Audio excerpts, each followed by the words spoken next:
So I've been watching some Why I Understand BTS videos, and some people say that they don't like their newer music, which is fine. But today I'm going to try and look at why and how their music has changed. Skip to timestamp 550 if you would like to miss the career recap. June 12, 2013, BTS made their debut with the album Too Cool for School, the title track being No More Dreams. We Are Bulletproof Part 2 was later released as the second single to this album. As you can see in the beginning, they debuted with a hip-hop concept. This was actually very popular in K-pop at the time thanks to groups like Big Bang. However, some people did hate on them because of how similar they were to Big Bang and at times EXO. September 11th, 2013, BTS have their first comeback with the title track being No for the album Oh, Are You Late Too? Their first 3 singles all consist of talking about the hardships and pressures young people face, such as doing well in school and trying to find your way in the world. February 12th, 2014, BTS comes back again with their second mini-album, School Love Affair.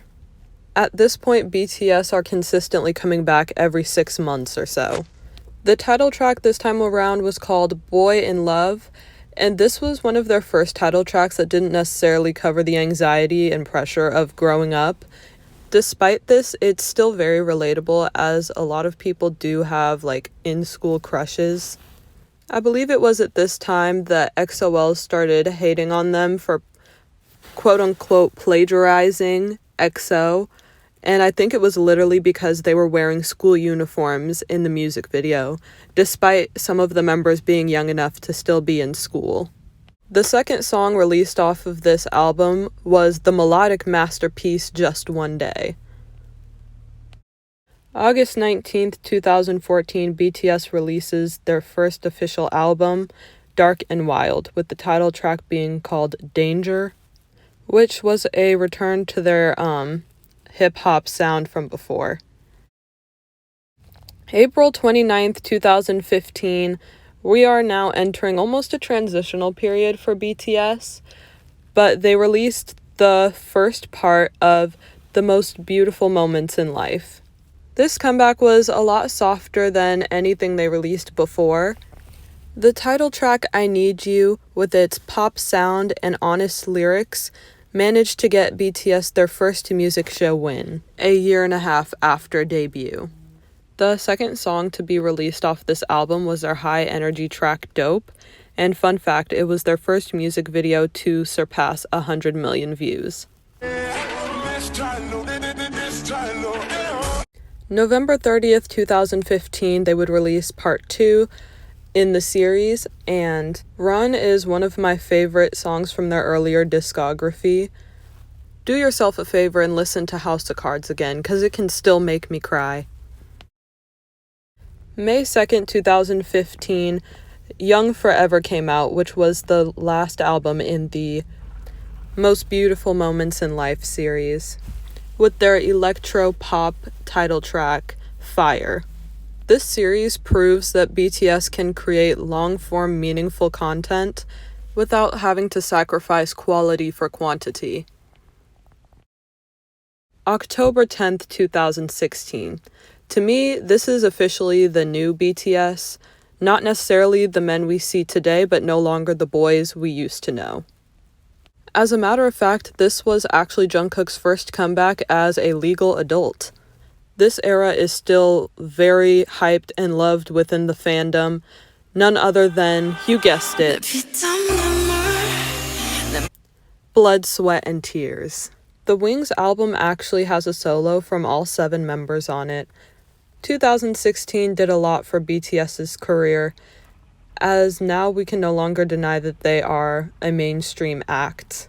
November 19th, 2016, BTS won their first Daesang in the category Album of the Year for Young Forever. February 18th, 2017, they released the album You Never Walk Alone, which birthed the chart queen herself, Spring Day. which is still to this day their longest charting song. September 18th, 2017, BTS kicks off their Love Yourself series, the first 2 singles of the series being DNA and Mic Drop. This was their first comeback that had a lot of Western/American exposure, with them making appearances on Ellen, performing at the AMAs, and winning a BBMAs for a top social artist.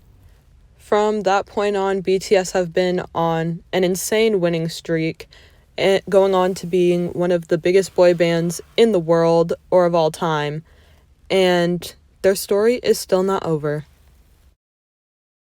So how exactly has their music changed?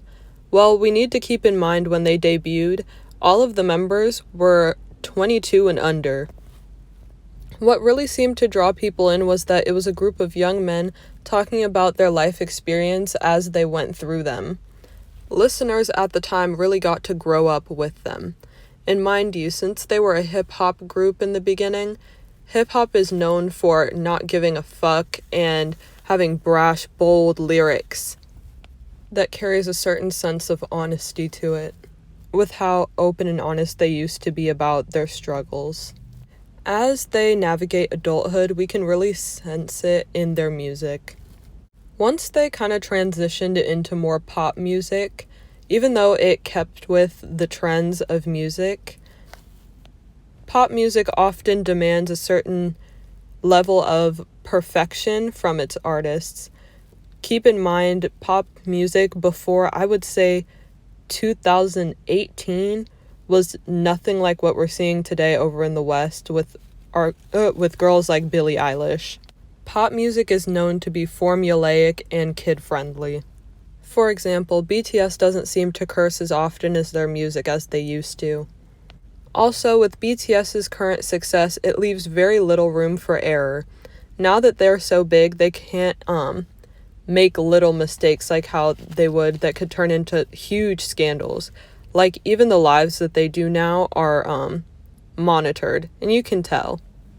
And let's face the facts, oftentimes before an artist hits mainstream, they develop a small, tight-knit, loyal fan base that only likes having artists as their small secret in a way, and then wants nothing to do with them once they blow up and hit mainstream. Being an underground artist isn't sustainable for every artist, especially for a group of 7 people.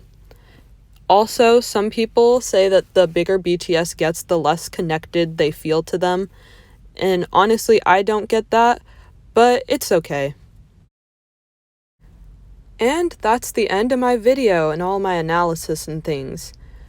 Drop in the comments what you think. I'm Lonnie, and that's the end of my video. I'll see you in my next one.